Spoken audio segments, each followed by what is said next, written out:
여러분 반갑습니다. 하나님의 은혜가 이 성탄의 시즌에 여러분에게 깊이 임하고 또 여러분 한 사람 한 사람의 마음 가운데 예수 그리스도의 사랑이 깊이 임하는 그런 12월이 되었으면 좋겠습니다.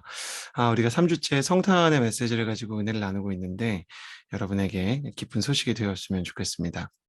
오늘 말씀의 주인공이었던 이제 마리아에게 천사가 찾아옵니다. 천사가 찾아와서 축복을 하죠. 마리아야, 어, 네가 하나님의 은혜를 입었다 이렇게 얘기를 하니까 마리아가 이게 지금 무슨 말인가 라고 얘기했다. 29절에 이야기를 합니다. 오늘 본문의 말씀을 보면 제가 채팅창에 띄워드릴 텐데요. 이게 무슨 인사인가 하고 놀랐어요. 그러니까 천사가 뭐라고 얘기했냐면 두려워하지 마라 마리아야. 성경을 보면 천사가 나올 때마다 주로 하는 첫 번째 인사가 두려워하지 말라입니다. 천사가 약간 무섭게 생겼나 봐요. 농담이고 굉장히 아름답겠죠. 그러나 천사가 내 눈앞에 나타났다면 이거는 뭐 심판 아니면 축복이니까 사람이 두려울 수 있지 않겠습니까? 평소에 마리아가 듣던 말도 아니고 나사렛이라는 정말 촌동네에서 천사를 만났을 때 이게 뭐지? 하고 불안한 거예요. 근데 그 불안한 예감이 틀리지 않습니다. 채팅창을 보시면 31절에서 33절까지의 말씀에 보아라, 네가 잉태의 아들을 낳을 것이다. 그러면 그 이름을 예수라 하여라. 네가 임신을 할 것이다 얘기를 하는데, 아니 난 지금 결혼도 안 했는데, 아니 하나님의 아들 그 고대하던 메시아가 나는 거는 오케이 알겠는데 문제는 마리아가 아이를 가지면 안 되는 상황인 것이죠. 그러면 과속 스캔들의 주인공이 되고, 지금과 다르게 과속을 해서 임신을 하게 될 경우에는 돌로 맞아 죽어야 되는 위기 속에 세상의 미움에 던져지는 상황 속에 처할 수밖에 없는 것이었어요. 마리아가 34절에서 뭐라 그러냐면, 처녀인 저에게 어떻게 이런 일이 있을 수 있겠습니까? 생명이 태어나기 위해서는 선행되어야 하는 어떤 그 순서들이 있지 않습니까? 그게 창조의 섭리인데 그 창조의 섭리와 질서대로 가지 않고 특이한 일이 일어나면 그게 하나님의 은혜라고 하더라도 나에게는 너무나 당황스러운 일이다. 물리적으로는 불가능한 일이고 율법적으로는 난리가 나는 일이다. 하나님, 나는 남자를 알지 못하고 저는 제가 혼전의 순결을 지킨 것이 자랑스럽습니다. 거기다가 약혼을 한 상태인데 만약에 내가 임신을 했다면 나는 내가 사랑하는 그 남자에게 이 소식을 전하는 것이 너무나 너무나 어렵습니다. 사랑하는 사람에게 내가 생각해도 이거는 의심을 받을 수 있는 상황이다라는 걸 알면서 이야기를 하는 것, 그것은 너무나 어려운 것이잖아요. 하나님, 잘못하면 저 죽어요. 그냥 곱게 죽는 게 아니라 파혼당하고 망신당하고 부모님께 실망을 주고 돌 맞아서 죽습니다. 하나님, 지금 제 마음을 가지고 장난하시는 겁니까? 자, 여러분 채팅창에 이렇게 쓰면 좀 당황스러우시겠지만 한번 이렇게 써보시겠어요? 하나님, 저에게 너무하셨습니다. 이렇게 한번 써보시겠어요? 네. 하나님이 너무한다 싶은 순간들이 있죠. 하나님이 내 마음을 아실까 싶은 순간들이 있죠. 하나님, 저한테 정말 너무하시는 거 아닙니까? 제가 하나님의 은혜를 입었다면서요. 하나님이 저를 선택하셨다면서요. 저에게 관심이 많다면서요. 근데 이게 웬 벼락 같은 소리입니까? 마리아의 감정이 우리의 감정이 아닌가. 상식적이고 이치적이고 이성적이고 논리적이고 지성적인 그런 마리아에게 하나님이 이 과속 스캔들이 어떻게 축복이 될 수 있는지를 설명하고 설득하십니다. 자, 오늘 우리는 말씀을 통해서 이 당황스러운 하나님 제게 너무하셨습니다 라는 이 상황이 어떻게 축복이 될 수 있는지를 좀 나누려고 합니다. 첫 번째 26절의 말씀을 같이 한번 읽어보았으면 좋겠습니다. 26절 같이 한번 읽어보도록 하겠습니다. 그 후 여섯째 달에 하나님의 천사 가브리엘을 갈릴리 나사렛 마을에 보내었다. 자, 성경에서 그 후라고 이야기하면 두 가지 중에 하나입니다. 앞에 있는 사건이 너무 안타까워서 하나님이 기입을 시작하거나, 아니면 하나님께서 하나의 좋은 사건을 완료하시고 그 다음 스텝을 하시거나, 앞에 있는 사건 다음에 하나님의 입장에서는 인과관계가 있고 연결이 되어 있다는 것이죠. 자, 하나님은 세례 요한이 생긴 지 6개월 뒤에 마리아를 찾아오셨어요. 세례 요한은 마리아의 사촌 언니의 아이죠. 그 사가랴와 그 아내에게 이 아이가 이제 세례요한이 생겼는데 본래는 임신할 수 없는 여인이었습니다. 불임 상태였는데 하나님께서 이 가정을 찾아가셔서 세례 요한을 먼저 만들어 주신 거예요. 그래서 제사장이었던 사가랴와 그 아내였던 엘리사벳이 굉장히 기쁨 가운데 쌓이게 됩니다. 하나님께서 6개월 먼저 세례 요한을 만드신 것은 주의 길을 예비할 사람을 준비하신 것이에요. 그러니까 세례 요한이 태어나고 그 요한이 주의 길을 예비한 다음에 예수님께서 아주 긴 시간도 아니고 이제 임박해서 6개월 뒤에 바로 태어나는 주님의 계획이 있는 것이었죠. 하나님은 하나하나 질서 속에서 준비하시면서 일하십니다. 여러분 채팅창에 한번 써주시겠어요? 우리 하나님은 준비하시는 하나님이십니다. 한번 써주시겠어요? 우리 하나님은 준비를 하십니다. 그리고 하나님은 하나님의 타이밍을 가지고 있습니다. 우리는 하나님의 은혜를 사모하죠. 또 그분의 응답도 사모합니다. 그러나 때로는 하나님의 타이밍을 사모하는 건 참 어려운 것 같다 생각이 듭니다. 그렇지만 하나님은 정확하게 시간을 재고 계시죠. 여러분 채팅창에 한번 이렇게 써볼까요? 하나님은 늦게 오시는 법도 없고 일찍 오시는 법도 없습니다. 네, 우리 하용조 목사님께서 생전에 하셨던 말씀이세요. 하나님은 늦게 오시는 법도 없고 일찍 오시는 법도 없으세요. 하나님은 하나님의 시간과 타이밍과 질서에 맞춰서 하나 하고 그 다음 하고 그 다음 이렇게 하십니다. 하나님은 실수가 없으신 분이시죠. 인간의 시기에는 잘 맞지 않을 때가 많습니다. 사랑하는 형제 여러분, 제가 그 형제들이 누군가를 좋아한다 그러잖아요. 그러면 꼭 이렇게 이야기하는 것이 있습니다. 그럼 뭐냐면 고백의 타이밍을 최대한 늦게 미루라는 거예요. 형제들이 마음이 너무 뜨거워가지고 빨리빨리 고백을 하실 때가 있어요. 근데 형제 여러분, 항상 형제들의 마음이 이렇게 빨리빨리 이렇게 뜨거워지곤 합니다. 정말 사랑하는 자매와 잘 지내고 싶다면 제가 이렇게 항상 하고 싶은 얘기인데 기다리셔야 돼요. 자매의 마음이 준비될 때까지. 잘못해서 고백하면 이 마리아가 이렇게 그 오늘 말씀에서 얘기한 것처럼 이렇게 생각할 수 있습니다. 오늘 말씀에서 마리아가 깜짝 놀라 이렇게 얘기했다 그러죠. 이게 무슨 소리인가? 형제 여러분, 이게 무슨 소리인가? 하나님은 하나님이시기 때문에 하나님의 때에 맞춰도 우리가 놀랄 수 있지만 사람과 사람 사이에는 기다림이 필요하죠. 자, 우리의 조급함은 항상 하나님의 때와 맞지 않을 때가 있고 사람의 때와도 맞지 않을 수가 있어요. 정말 좋은 얘기라도 타이밍에 따라서 관계의 깊이에 따라서 멀어질 수 있다는 것. 인간의 타이밍은 정확하지 않아서 빗나갈 때가 있다는 것.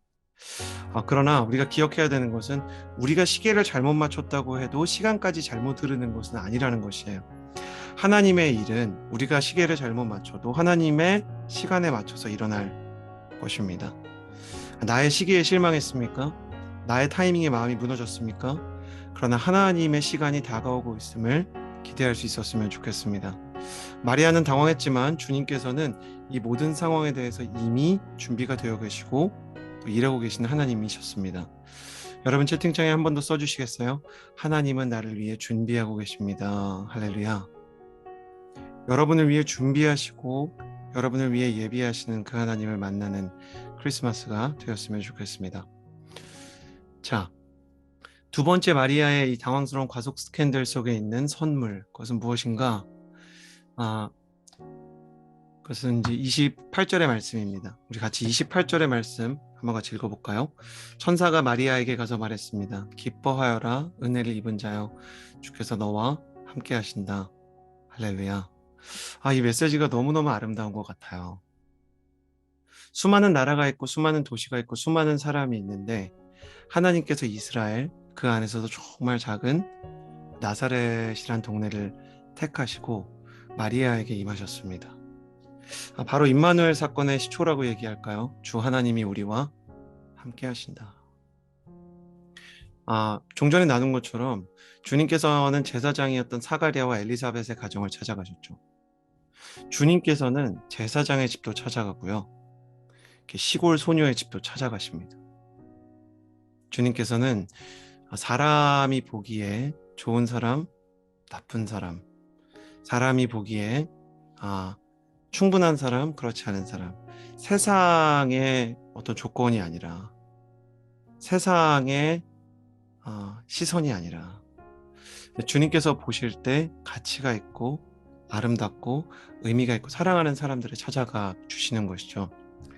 여러분 알고 계십니까? 하나님께서 우리를 알고 계십니다. 그분이 우리가 어디에서 살고 있는지, 무엇을 생각하는지, 무엇을 느끼는지, 무엇 때문에 고민하는지를 알고 계십니다. 혹시 여러분 오늘 좀 오해가 생겼습니까? 오늘 여러분의 인생 가운데 좀 피곤한 일이 있었습니까? 좀 이상한 사람을 만났나요? 제가 이 이야기를 하고 있는데 박세미 전사님이 굉장히 피곤한 것처럼 보여서 혹시 제가 리더로서 피곤하게 한 게 아닌가 죄송한 마음이 좀 드는데 아니시죠? 잘 섬기도록 제가 박세미 전사님한테 물어보고 있잖아요. 왜 최종현 전사님께서 대답을 하세요? 네, 여러분의 인생이 어땠는지 모르겠습니다. 여러분의 오늘 하루가 한 주가 어땠는지 모르겠습니다.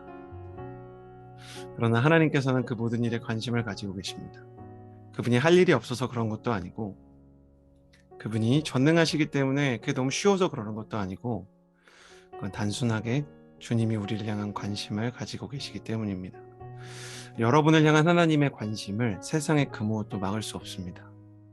성경은 그것을 은혜라고 이야기합니다. 그분이 나에게 favor, 특별한 관심이 있다. favor, 특별한 은혜를 주시기를 원하신다. 채팅창에 써주시겠어요? 하나님은 나를 특별하게 생각하신다. 하나님은 나에게 관심이 있으시고요. 하나님은 나를 정말로 특별하게 생각하시는 분이신 줄을 믿습니다. 사랑하는 여러분, 여러분의 인생 가운데 하나님께서 여러분을 정말 특별하게 생각하시는 그 마음을 경험했으면 좋겠습니다. 마리아가 하나님의 은혜가 내게 임했다는 것을 이미 하나님의 은혜는 우리 가운데 모두 있지만 지금 여기 한 80분 정도의 성도님들이 계신데 80분 한 분 한 분 한 분 한 분 하나님께서 다 관심이 있으시거든요. 내가 그것을 알아차리는 것은 좀 다른 차원이에요. 은혜는 모두에게 있지만 내가 그것을 발견하는 것. 비가 하늘에서 내려와도 창문을 열어야 비가 내리는 걸 볼 수 있고 비가 하늘에서 내려와도 그릇이 있어야 그 비를 받을 수 있는 것처럼 하나님의 은혜가 임해왔다는 것을 인식할 때 우리에게 오는 영적인 선물은 뭐냐면 기쁨입니다. 사랑하는 여러분, 여러분은 기쁘십니까? 기쁘시기를 주님의 이름으로 축복합니다. 여러분의 인생의 현장에 임해오는 기쁨. 주님은 천사를 통해서 기뻐하라 이렇게 얘기하셨어요. 내가 너를 사랑하는 것을 네가 이제 알고 기쁘게 될 것이다 얘기하는 거예요. 가족이 줄 수 없는 기쁨, 돈이 있어도 얻을 수 없었던 기쁨, 건강에도 기쁘지 않았던 순간들의 모든 어두움을 치워주시는 기쁨, 은혜가 있을 때 찾아오는 기쁨이 있게 되기를 바랍니다. 축복합니다. 여러분의 크리스마스가 예수님으로 인해 그 누구보다 행복하고 충만하기를 주님의 이름으로 축복합니다. 기뻤으면 좋겠고요. 예배에 정말 충만함이 임했으면 좋겠고요. 세상이 줄 수 없는 그 기쁨 때문에 항상 충만하셨으면 좋겠습니다. 주께서 너와 함께 하시느니라. 주님이 이렇게 하나님의 은혜를 말씀하셨잖아요. 내게 관심을 가지고 계신 주님은, 내 기쁨을 주시는 주님은 지금도 나와 함께 하십니다. 사실 이런 기도회를 준비하고 시작할 때 항상 하나님께서 제 마음속에 주시는 마음은 온라인을 통해서라도 이런 기도회를 계속해야 되는 이유가 성도들에게 내가 시간과 공간과 장소를 초월해서 너와 함께한다라는 것을 하나님께서 너무 표현하고 싶어 하셨거든요. 이런 그 온라인 기도회가 있는 것 자체가 여러분을 향한 하나님의 기쁨이고 관심이고 그것을 알게 해주시려는 하나님의 사랑인 줄을 믿습니다. 우리가 그분을 떠나려고 해도 그분은 우리를 포기하지 않으시고 우리가 그분과 함께하지 않으려고 해도 주님은 기다리십니다. 여러분 항상 기억하십시오. 내가 은혜 입은 자다. 하나님의 관심과 하나님의 사랑이 나와 함께 있다. 평강이 여러분에게 임하신 것을 기억하기를 바랍니다. 여러분을 떠나지 아니하시는 하나님이 계심을 기억할 수 있는 여러분이 되기를 주님의 이름으로 축복합니다. 아멘. 세 번째 말씀을 같이 읽도록 하겠습니다. 38절 함께 읽었으면 좋겠습니다. 그러자 마리아가 대답했습니다. 보십시오, 저는 주의 여종입니다. 당신의 말씀대로 제게 이루어지기를 원합니다. 그러자 천사가 마리아에게서 떠나갔습니다. 할렐루야. 여러분 채팅창에 한번 써주시겠어요? 당신의 말씀대로 제게 이루어지기를 원합니다. 당신의 말씀대로 제게 이루어지기를 원합니다. 이 고백이 너무 위대한 고백인 것 같아요. 뭐냐면 저의 소원대로 이루어지기를 원합니다가 아니잖아요. 저의 기도대로 되기를 원합니다도 아니잖아요. 무엇대로? 당신의 말씀대로 되기를 원합니다. 당신의 뜻대로, 당신의 소원대로 이루어지기를 원합니다. 마리아는 천사의 말을 듣는 동안 진정한 믿음을 좀 가지게 됐어요. 그건 어떤 믿음인가? 용감한 믿음이에요. 여러분 채팅창에 한번 써볼까요? 믿음은 용기다. 하나님께서 하나님의 타이밍을 마리아에게 주셨고요. 하나님의 은혜를 마리아에게 주셨고 하나님의 용기를 마리아에게 부어주기 시작하셨어요. 이게 무슨 얘기냐? 마리아가 그런 생각이 들었어요. 사실 남자를 알지 못하는 마리아가 성령으로 임신이 될 거라는 사실은 마리아에게 어쩌면 죽음이 다가온다는 의미이기도 했어요. 그녀가 꿈꿔오고 기대했던 모든 것들이 허물어질 수 있는 순간이었어요. 그러나 하나님께서 마리아에게 용기를 주십니다. 그리고 그 용기가 믿음이 되기 시작합니다. 신학자들이 당시 유대 사회의 결혼 연령을 고려해 봤을 때 마리아의 나이가 몇 살 정도 됐을 거라고 예측하냐면 14살에서 16살 정도 되었을 것이다. 이렇게 봅니다. 지금은 조금 일찍이 되었지만 고대 사회로 갈수록 이제 여성이 임신할 수 있는 나이가 한 중학생 왔다 갔다 하거든요. 지금은 이제 성장이 워낙 이제 영양 상태가 좋으니까 빨리 그 사람들이 성장할 수 있다 하지만 그래서 그 고대 사회의 기록들을 보면 유대나 고대 근동의 문화들은 여성이 임신을 할 수 있게 되면 보통 그 나이 때쯤에 남자와 여자가 많이 결혼을 했다라고 얘기해요. 그러면 마리아가 14살에서 16살 정도밖에 안 되는 매우 어찌 보면 어린 소녀인데 물론 그 시대가 다들 그때 결혼을 했다면 결혼은 자연스러운 것일 수 있지만 그 나이 또래의 정서적인 성장이라는 것은 시대를 좀 초월해서 확실히 어린 나이긴 하잖아요. 그런데 마리아는 자기 나이보다 훨씬 영적으로 성숙한 모습을 보여줍니다. 하나님의 타이밍이 되었고 하나님의 정확한 선택과 관심, 그 하나님의 은혜가 나사렛의 마리아에게 머물렀고 남자를 알지 못하는 나지만 임신을 하는 것을 통해 하나님의 아들이 탄생해야 되는 것이라면 내 목숨을 내어놓아서라도 그것이 이루어지기를 원합니다. 라는 용기와 믿음이 있는 것입니다. 이 믿음 안에는 마치 모리아산에서 이삭을 바치는 아브라함의 믿음과 같은 마음이 있는 것이죠. 그게 뭐냐면 하나님께서 나에게 나쁜 걸 주시지 않을 것이다. 하나님의 은혜와 기쁨이 임한 사람의 특징이죠. 주님께서 나에게 나쁜 것을 주실까? 내 방법이 포기가 되어도 예수님의 방법대로 살아보겠다는 용기. 내가 다 이해되지 않아도 하나님의 뜻을 받아들이겠다는 용기. 내가 다른 사람에게 다 설명하지 못해도 하나님의 계획을 신뢰하겠다는 용기. 그것이 바로 믿음입니다. 하나님은 하나님의 은혜와 사랑 이후에 견고한 하나님의 믿음과 견고한 하나님의 용기를 주십니다. 여러분 축복합니다. 하나님의 용기라는 선물이 여러분의 인생 가운데 임하기를 축복합니다. 하나님의 타이밍도 크리스마스의 선물로 받기를 바라고요. 하나님의 은혜도 받기 원하지만 정말 하나님의 용기가 필요한 시대입니다. 이번 주 동안 여러분이 이런 용기가 필요한 상황들을 만나게 될지도 모르겠습니다. 크리스마스 때까지 여러분이 뒤에서 사람들이 당신에 대한 오해를 말하는 것을 경험할 수도 있고 당신의 앞에서 싫은 표정과 모멸감을 줄 수도 있을 것입니다. 크리스천이라는 이유로 이 팬데믹의 모든 원인을 우리에게 떠넘기려는 사람들도 있을 것입니다. 그러나 당신은 하나님께서 주시는 믿음과 용기로 세상의 두려움을 이기는 사람이 되기를 축복합니다. 하나님의 사람은 마리아처럼 세상의 미움을 이겨낼 용기를 얻을 사람이기 때문입니다. 그 용기의 선물이 여러분에게 임하게 되기를 바랍니다. 마리아에게 임한 하나님의 선물 네 번째는 하나님의 사랑이었습니다. 예수님의 어머니가 된다는 것이 마리아에게 얼마나 부담스러운 일이었을까 생각해 보세요. 내 아들이 병을 고치고 귀신을 쫓고 전국을 돌아다니면서 하나님의 말씀을 전하는 것이죠. 이런 아들이 있으면 내가 잘못한 일이 있을 때 불안하고 내가 무언가를 가르쳐야 할 때도 사실 할 말이 없잖아요. 제가 기도 안 하고 자려고 그러면 제 딸이 걱정합니다.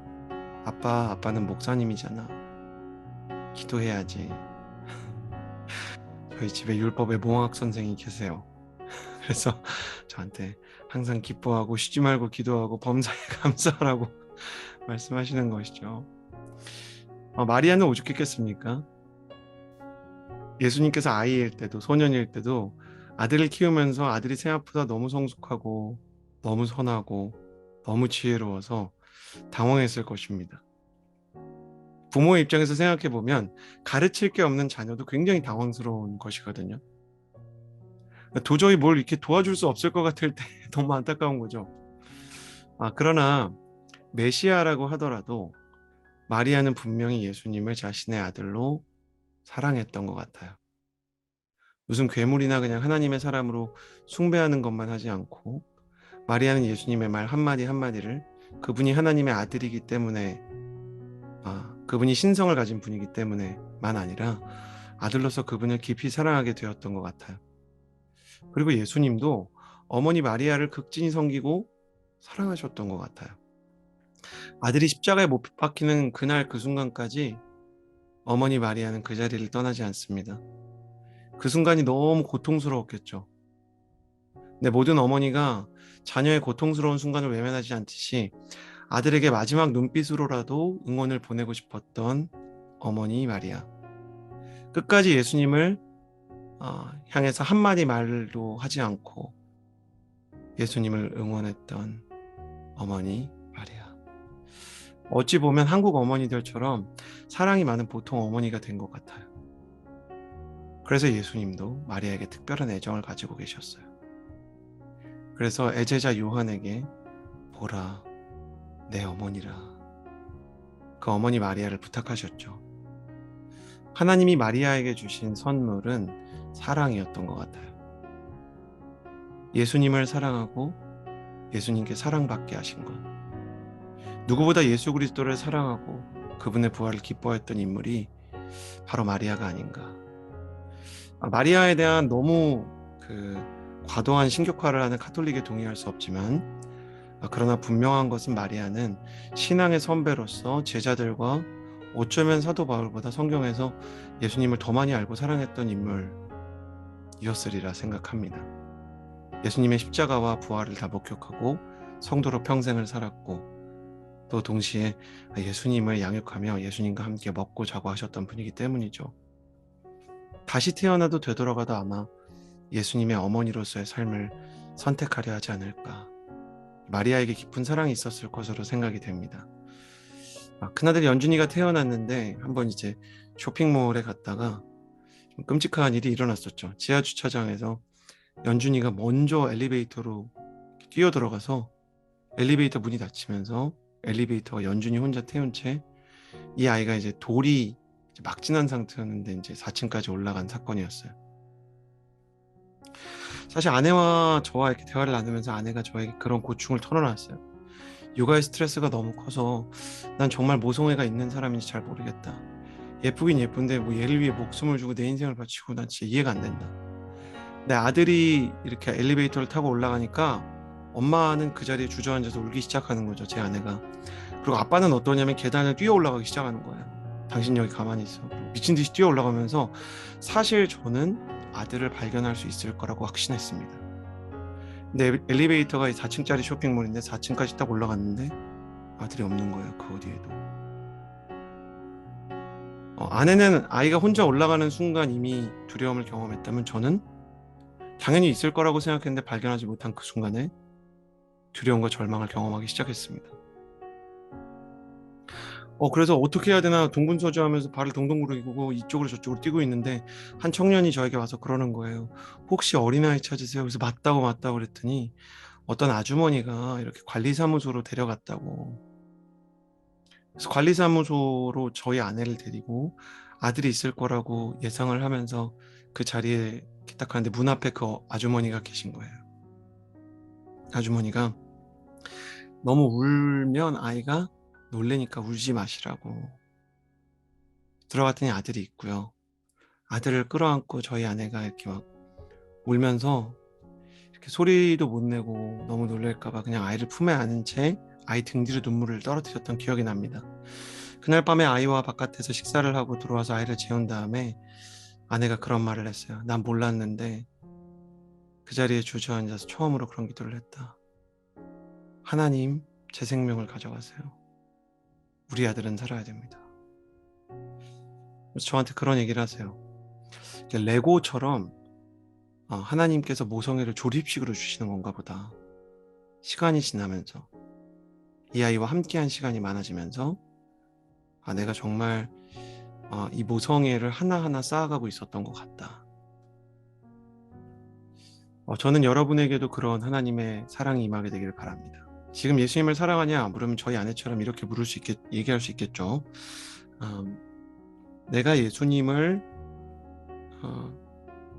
사랑하는지 잘 모르겠다. 그러나 주님께서는 이미 여러분의 영혼 안에서 예수님을 향한 사랑을 조립하고 계실 것입니다. 주님과 함께하는 시간이 흘러갈수록 주님과 함께 드리는 예배가 많아질수록 그 세월에 의해 여러분의 마음 가운데 하나님을 향한 사랑이 완성되는 것을 경험할 수 있고 뿐만 아니라 여러분도 하나님의 사랑받는 자라는 것을 시간에 의해 조금씩 깨닫게 되는 역사가 있게 될 것입니다. 사랑하는 여러분 기억하십시오. 당황스러운 때 오히려 하나님의 타이밍을 만나게 될 것입니다.